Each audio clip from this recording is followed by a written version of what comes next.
Thank you for participating in this study challenge.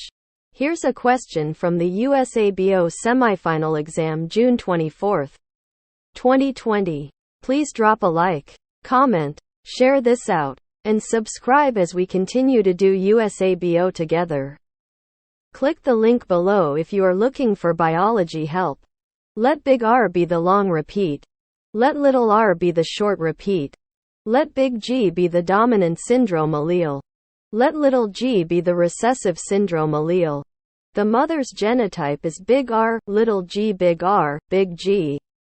There is 50% chance the egg had the recessive allele. The father's genotype is big R, big G, little g. We know the daughter received the short r from the father. There is an 8% chance that recombination occurred giving the sperm a genotype of little r, big G. If that happened, the daughter would not be affected, just a carrier. So the probability of having the disease is 0.5 times 0.92.